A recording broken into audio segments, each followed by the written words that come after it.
Ngiyayitha inkosi enhle yakithi ebuhleni uNyazi lwezulu. Amen. Ngokuphangisa abantwana benkosi angibingelele obaba bonke abakhona lapha insizwa zoNyazi lwezulu. Ngiwelela ngaphesheya intombini ezingizalayo nakodade kwelihle igama loNyazi lwezulu. Amen. Bakhonza abayingcwele siyabonga uhlanganyela nabayingcwele ngalolu suku lwanamhlanje.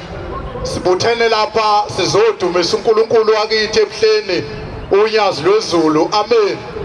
Umntwana wakaShezi lo uma kwenzeka ngiceza umuntu ngiphile emhlabeni owakaShezi umntwana entabeni zakwamaphumulo emakhabeleni ngaphansi komuzi woNyazi ekuthiwa kusentokozweni umfundisi uMakhaya. Alibonge igama loNyazi. Bantwana benkosi ithuba esiliphiwayo ukuba sibabaze uNkulunkulu wakithi ebuhleni siyalibonga kakhulu. Umasi lapha abantwana benkosi sizovuselelwa. Umasi lapha abantwana benkosi sizolanda umthetho. Ayibonge Nkosi eMaNazaretha. Ithi indoda umfundisi uMagwaza ezweni lakithi kwamaphumulo oNyazini. Ithi uma umuntu engasaya emthonjeni ophuza la kuphuza khona abangcwele uyavama ukubonakala ukuthi lo muntu kasaya emthonjeni, akasayi kophuza la kuphuza khona abangcwele ngoba sekuqala igolide lakhe elungishembe. Sizopholisha igolide ke labe kowushembe ngosuku lokuqala mhla sithatha isifungo sokuNazaretha ukuthi lize lingaqwali ngoba baningi abantu besihlanganyela nabo besihamba nabo endleleni kaShembe namhlanje basekho ngoba sekwaqwala igolide elingushembe. Ithi ke lensizwa kwaMagwaza ithi ngiyababona abantu befaka igolide emlonyeni athi mayihleka umuntu ahlanga ngey'ndleko likhazimula igolide. Ithi kodwa leli likaShembe liyingozi ngoba liyashesha ukuqwala. Sizovuselela lelo golide bantwana benkosi kuba lingaqwala. Ibonge Nkosi. Ngelinye ilanga inkosi ilanga uPhumalanga Sikhothi ifikile entabeni zakithi kwamaphumulo eSinamfini. Yake yafika indlondo Musa yabuthisa isiqu sesibili entabeni zakithi kwamaphumulo. Zaphuma intombi zamabhinqa zakobona lo muntu ekuthiwa uShembe ufikile lapha ezweni lakithi kwamaphumulo. Zaphuma nentombi endala engogogo zibophele amathawula singamabhinqa kulelazwe. Zaphuma zibophele amathawula azo zigalofile zihezile ezinye zibophele amahwatha zithi ziyobona lo muntu ekuthiwa uShembe. Zasayifika ziyibuka indlondo Musa zambuka uShembe zakhala ngokubabaza ubuhle engakaze zibone emhlabeni lokho zaba khona. Sasuka nentombi zamabhinqa zihlatshwa lawulo endaweni ukuthi kukhona umuntu ekuthiwa uShembe eSinamfini. Zaseyihamba nentombi zamabhinqa ziphethe ubuhlalu zithi ziyakobona lo muntu zihamba itshekedula. Zaseyifika zimbuka lo muntu zasezimgaca ubuhlalu. Wena wabona intombi kuthiwa namhlanje ikhipha impahla. Uma uyibonile leyo nhlanhla enjalo ukuthi uze kuthiwa intombi yakobani ikhipha impahla hamba insizwa ziye lapha ekhweni lofana zonke zenze njalo intombi zezolakithi zibona umuntu omuhle engakaze zimbone emhlabeni. Baba sebenza abantu ukuthi abanosizi basondele kuShembe uyabasiza abantu lo muntu ekuthiwa uShembe. Kuyenzeka umuntu ebenenhlanhla angayinaki nje inhlanhla emehlele. Bakhona abantu babe nosizi njengoba sinosizi nje silapha nje ingoba asihambeni kahle izinto akukho lapha sithi khona kuhamba kahle sihleze endlini zama-aluminum kodwa sizocela kuShembe ukuthi angasidela sikhumbule ngelila. Khona abantu kabantu bayizuzile inhlanhla enjalo bangayinaki. Ngelinye ilanga kwake ngalo lelo langa uShembe budisile kwafika intokazi eyayikhona endaweni umame owayenomakoti eganile kahle. Umakoti engene ngodwendwe kodwa bengawona amaNazaretha. Uma engene kahle lo makoti ngodwendwe izinto ayihambi kahle uyaba muhle umakoti kodwa ingane ziyachitheka. Ikhona-ke indaba enjalo umakoti engene phakathi komuzi into enkulu esuke isibhekiwe kusuke sekubhekwe ukuthi umakoti uyabani muhle. Shame uma ungasazi isizulu ayikho indlela engayichaza ngayo lento kodwa uma ingena umakoti phakathi komuzi nawushaya kahle bathi udondolo lakaShezi beluluhle. Khona indaba enkulu esibhekiwe ukuthi umakoti uyaba muhle. Sahamba isikhathi wamusha umakoti yachitheka ingane. wamusha umakoti yachitheka ingane zazini ingane kulo makoti ukhona njalo uShembe la kuthiwa abantu osiza basondele kuShembe kodwa le ntokazi yangaba nayo inhlanhla yokusondela kuShembe hayi yaze yahamba indlondlomuso eyishiya intaba zezo lakithi yabuyela ekuphakameni uma isibuyela ekuphakameni sabeyabuza umakhelwane ngokwazi usizo olukhona kulo muzi masibani kade kukhona uShembe kungaliphutha ukuthi uShembe uze wabuyela ekuphakameni azange usondele kuShembe webika usizo lomakoti omntanami wathi lutha kaze ngiye kuShembe kwathiwa awunesibindi makoti uyazi unesibindi uShembe usephakameni yasithi le ntokazi ngokuzwa ishawa induka yodwa ukuthi iyekela kuShembe yasiyilahla ibuza inkombandlela ephakameni yasigibela yeza nenotho ngathi yakudla yayofika emzini wasephakameni yathi mayifika emzini wasephakameni ibuthi isile indlondlomusa umthandazo kaNayini yasuphuma inkonzo yomthandazo kaNayini kwasekuthiwa sekuyithuba lokuthi abantu abasondele kuShembe yasisondela le ntokazi yayobika kuShembe yathi baba ngizobika umakoti omntanami ugane kahle ungene kahle ngodwendwe kwathiwa siyayithanda sonke inyama kwathiwa ilala ivuke yabanga inkomo yomqoyiso abanye bathi ayilala abanye bathi ayivuke kwathiwa siyayithanda sonke inyama wemkhomo kodwa umakoti uyamumatha bemuhle ingane bese ziyachitheka sayizezazile ithi indlondlomusa awu mntanami awekho namaNazaretha ezweni lakini ithi akhona amathempeli akhona baba ezweni lakithi ithi hayi hambe uyekona amaNazaretha akhona endaweni yakini uthi ngithe kuwo wakulethela inkonzo yomthandazo kaNayini awuhambe dangelelo mama awuShembe ungenzani ngisuke entabeni zakithi kaMaphumulo ngiza lapha eThekwini ngibuye ngiphetheze akhona into engiyiphetheyo yini kwenze njalo uShembe ungidele ngani batho mama bomthandazo ngoba ikhona into beyinethemba likaShembe zathi hayi ungalimali mama njengoba ethe hambe uyobheka amaNazaretha endawo akulethela umthandazo uyazi yena yafika lidlulisa lelizwi entombini endala le ntokazi umama uShembe utheni letheleni umthandazo kaNayini makufika kuye bekhona amaNazaretha ebezwa kanye agcuma ithatha hayi namhlanje esengihlala ngiqukudwe isifo ngiqukudwe idimoni ngiwabikela amaNazaretha angaphumeleli nje enhlobo ngoba kasezi kukwandlwana yamtebukela umuntu ongahambeli lapha kukhalwa khona sasa iphuma intombi endala nobaba abadala baya kulo muzi behambisa umthandazo khona bayibamba inkosi yomthandazo bangena emasangweni bathi inkosi yethu simakade baphuma ngohlangothi olukhulu wena wabona umakoti eganile lisaphilizwa hayi namhla umakoti uhamba noma engaliphi isaba sasa ihamba lezi ntombi zangena endlini engeniswa kuyona khona indaba enkulu uma uvama kodwa ukuhamba namaNazaretha yokuthi sesithandazile bese sithi sidinga inhloko yalapha ekhaya ukuba isichazele ukuthi isibizeleni yasingena intokazi nomyeni wayo usaphila umyeni uDlandlavana yathi anginamandla ukuba ngakhuluma umyeni wami ekhona ukhona ubaba wekhaya akhuluma ubaba wekhaya wathi maNazaretha into enginicelele yona umntana umakoti omntanami la usechithekele ingane zaze zawu4 sitheke umakoti ehambe yobika kuShembe wathi uShembe nikhona nina wathi umakoti nikhona endaweni wathi ke socela umthandazo kaNayini kini nize lapha nje ngoba ngicela uShembe wathi ke ngiyacela ukuthi ningithandazise kulokho ukuthi umakoti omntanami angazi kwenze njani sase sishaya ucingo into zabantu ngoba mawube nenhlanhla kahle uyenza kahle umkhonde imemezelo zezwi kaShembe aye akakhethi balala umuntu sase sibika zonke iguqile sathi Shembe sizobeka nomntwana ozocela namhlanje ukuthi umakoti omntanakho uchithelwa abantwana sebeze babani Nkosi mebukelisa abantwana asazi konakale phi makuyinto ekhulumayo yalapha ekhaya khulumani ngenye indlela hayi ngale buhlungu kangaka ingane umuntu eyithwala maqedwe ingane bese ziyachitheka inkinga ukuba chitheka kwengane kumakoti maNazaretha inkinga leyo nto ngoba kujabula ngishisitha esingabanga mnandi mhlawumbe ngena udwendwe ngiyadlula ke uma ke sezimbekile emthandazweni akuphelanga insuku engakanani kwasekufika ikhehla elinza labantu kuleli khaya angathi ke singalalela thina abantu abasha sivuna indlebe ngoba thina namhlanje sithi sinezinto ezisidala eseziphelelwe isikhathi kunezinto ezumgogodla wakithi kwabantu engasoze zabuna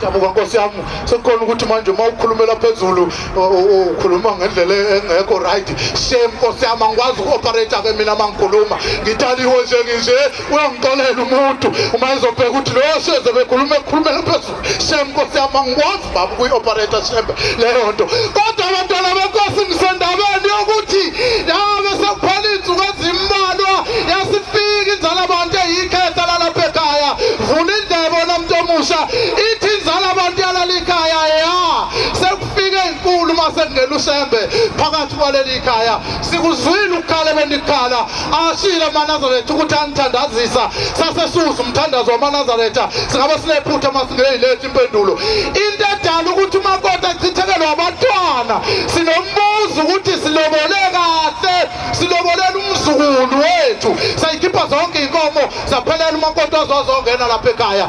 Kodwa umakoti awagqibanile amasondo. Iyona nto ledala ukuthi achithekelwe abantwana umakoti ngoba sibuza umbuzo ukuthi singenza into enhle kangaka khona lo mzukulu maqeda amasondo angagqitshwa. Wawagqibanini umakoti amasondo? Wawagqiba amasondo nje bukhona nje amasondo wagqibile la wandele khona. Umakoti abasha kakhulukazi niwagqibile amasondo. Khona umuntu ongazi kwagqiba amasondo ukuthi ngizoze ngigqiba amasondo bekade evulwe yimina. Ngiyadabuka kusemthethweni umakoti meloboliwe wazongena ekhaya kahle ngabe ngathi kwehlaza ngabe usezweni ufuneka umakoti ayogqiba amasondo ukuthi umkhwenyana walobola kahle.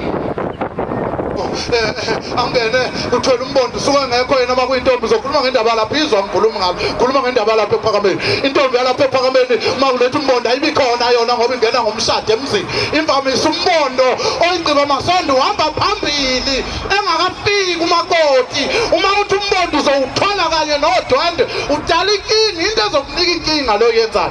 Umbondo wamasondo uyigqiba amasondo uqekelele awuhlangani nezinye izinto. Hamba umakoti isikhathi asikho Shembe umakoti uma ingena umbondo ufika impela esika makoti ekuthiwa umakotshane isuka ithatha amaswidi yafaka ebhakedeni elilingeneyo ihamba ichela amaswidi ngabe simotise ngabe ubacikile uswidi uthandwa intombi ezizalayo ihamba ufayela ongena esibayeni seyinkomo ongena esibayeni seyinkomo ongena esibayeni seyimbuzi ongena esibayeni seyimbuzi ujatshulo la ikhanga lesikhathi uswidi ugcwala igceke ujabula ingane la ikhaya ezachithekayo ujabulisa lokwazi la ikhaya ukuthi kuzothi mase kuthiwa emsamo umakoti lethi igqiba amasondo ebesiyahlangana lento ngoba ubonakala umakoti echela uswidi phakathi kwecele.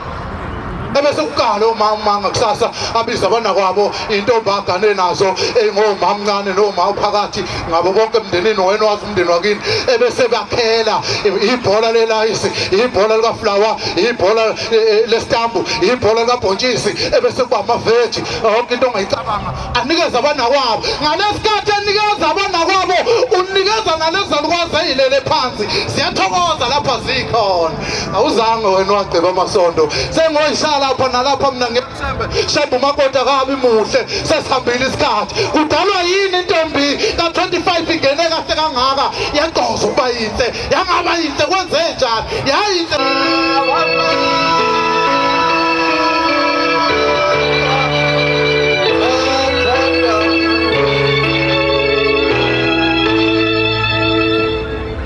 Wama kuthandeka abangcwele lo mntwana oguqile ngingakwakhuzwa isibongo show enkosini Thembela ibongozi umfundisi ubaba umfundisi ungema ibongozi. Cha ihlobo zami ezinhle enkosini ngizawuba mfishane kakhulu kodwa lapha endlini kukhulunywa ngegama elihle kunawonke amagama akhulunywa ngonyazi. Ayisekho indaba enkulu engizoyikhuluma kodwa ngifuna ukufakazisa incwadi yeBhayibheli Jeremiah 17:12. Kodwa okukhulu kunakho konke amaNazaretha sengathi uNkulunkulu ebengasiza masilapha kule ndawo yakhe. uNkulunkulu asipha uthando lokuthi sithandane sisodwa ngoba bakulahleka uthando phakathi kwethu kulahleka ukhiye nkolo.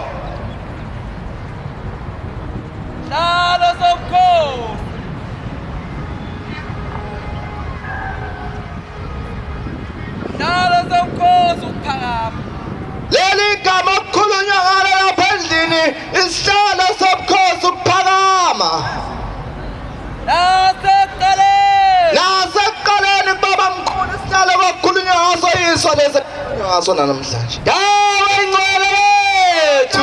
Dawo engcwele lethu. Themba likaIsrael. Themba lamaNazaretha. Jehova. Yebo. Bonke abakulahlayo. Jehova bonke abakulahlayo. Bayakudapha. Yebo. Abangishiyayo bayakulotshwa emhlabathini. Yeke ba. Ulahlekelwe ukhiye wemtolo kodwa kuleli bandla amaNazaretha into engathi iyanda kakhulu kwanda ulimi kuncipha uthando. Jakobe 3:8 lapha esontweni into esesihlasele kwanda inkolo yolimi kuncipha inkolo yothando. Kodwa ulimi alinokushintsha umuntu alunakuthathiswa umuntu. Funda kahle. Kodwa ulimi alunakuthathiswa umuntu. Lubuthulwa lugcwele umuthi obulalayo. Siyambonga uThixo ubabele ndaba yolimo ngoba inkinga lapha esontweni lolu limi engikhuluma ngalo ilelo sifike sikhulume ngayindaba kaShembe. Ngalo siyathuka kodwa futhi ngalo lolu limi bese siphinde sithuka bona futhi laba bantu bakaShembe abezwe ngesimo sikaThixo. Lapha esontweni ngiyasiyanda kakhulu kwanda ulimo. Ekseni ngeke ngazokukhulunywa ngendaba yama-social media. Mawungangena lapha emafonini ethu akuma-group esonto akusabathazi uShembe sekukhulunywa indaba yolimi uxova isonto. Ithenye insizwa ngelanga ithi mangala sengifoni yami ithi ngangcono ukuthi ithathwe amaphara. Sengithi mina ngobani? Ithi hayi ngoba amaphara azoyidayisa ukunoma ifoni yami mayalahleka ithathwe umuntu oyiNazaretha. Ithi ngamiswa ngisho esontweni ngoba iyazi ukuthi khonani funeni. Sembeni isikhathi esibi lapha esontweni kwanda ulimi kwancipha uthando. Kanti into ekufuneka yande kuthina funeka kwanda uthando. Impela uShembe uNkulunkulu esenguNkulunkulu kithi yini ngakithi. John kwabancane 4:20 ukhona ifanele yena lolimi lwamanga ulimi nezandla ezichitha igazi elingenacala nenhliziyo eceba imicabango emibi. Baba uselapho awuvula 4:20 ngathi ingilosi yami nayo iyahamba kahle. 4:20 khona lapho ngiza ngelinye ilanga ntonzi ngaphakameni 4:20 John.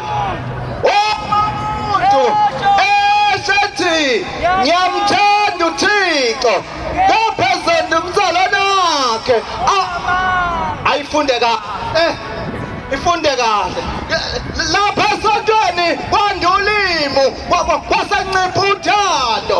Kodwa ithi le ndaba uma umuntu esethi ngiyamthanda uThixo ngaphezulu umzalwane wakhe ambonileyo angamthanda kanjani uJehova engambonanga na. Isho njalo le ndaba. Ayibonga Nkosi. Ithi indoda emzini asephameni ithi Nkosi ngizovuma. Ithi Nkosi la ngizovuma nomntanami. Ithi ngizosono. Ithi sono sani. Ithi Nkosi bengwenyanya. Ithi Nkosi bungenyanya mntanami. Ithi yebo Nkosi. Ithi Nkosi ngakwenzani.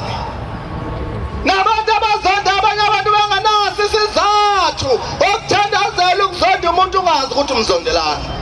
Kodwa lapha esontweni into esingenise kakhulu kunabantu abazonda abantu ngoba yena laba bantu azola nabo bamthanda umuntu. Sengaze nibe ischeme ukuzondisa abanye abantu. Vela bukulo ngokuphikisana phakathi kwenu na. Akuveli boss. Vele ngene kwenzeni. Ezila ethenzeni na. Niyafisa nazo. Niyabulala nomona kepha ngizothi lutho niyafisa. Into ehlupha lapha esontweni kungena ulimi kwangena umona. Bose ngene wena inzondo wasenciphutha lelo lifunosha ithi ngizavuma Nkosi ngizavuma isono bengwenyanya ithi Nkosi wangenzani mntanami ithi Nkosi awungenzanga lutho angayeza nje sengiphelele uthando khuluma ngqoke ingubo emhlophe ephakathi ngasekuphakameni ithi kade Nkosi yendawo manje ngizovu ithi Nkosi la ngamtshela njengoba uzovuma nje usuyangithandani manje ithi cha Nkosi kodwa ngiyabona ukuthi sengeze ngihamba emhlabeni ngingakuthandi yebekubiza ukuthi uvume noma ngaphansi kwesihlahla noma uvume yedwa ngoba uzothanda uzuyeke kanti khona lento inkinga uzonda umzalwane wakho kodwa kuyenzeka uNkulunkulu akubusise wena kodwa ingane zakho zingabusiseki seyivile uyenze emhlabeni bafowethu kufana ikakhulukazi thina sisebancane la kufana nathi mina eminyaka yami singiyangivumela ukuthi sengagana nontanga kodwa lokho akusivumeli ukuthi masi phakathi kwabantu abadala bese izinto engaphi ukugana kwethu isimizi yakithi akusivumeli ukuthi singakhuluma izinto engaphi abazali bethu ngoba inkinga noma kuthiwa mhlawumbe uneminyaka ewu-40 noma usuya-50 mhlawumbe uNkulunkulu iminyaka ewu-30 noma ewu-38 ngaphezulu shuthi uhambe emhlabeni una-8 kunaleyo sazoyiphila asingakhuluma izinto abafowethu kanti umhlaba sisebasha kuwasakazi uNkulunkulu usiphathele yini ngoba uzokhuluma into kanti mhlawumbe usizo ozokhungathi iy'ngane zakho kodwa umuntu uma esenkingeni asomthandazela ikakhulukazi bafowethu akucabi ukuthi uma umuntu eguqile lapha esontweni bese ezoba ngcwele khona incwadi esho njalo ithi uma uthi awusinasono siyayikhohlisa iqiniso alikho kithi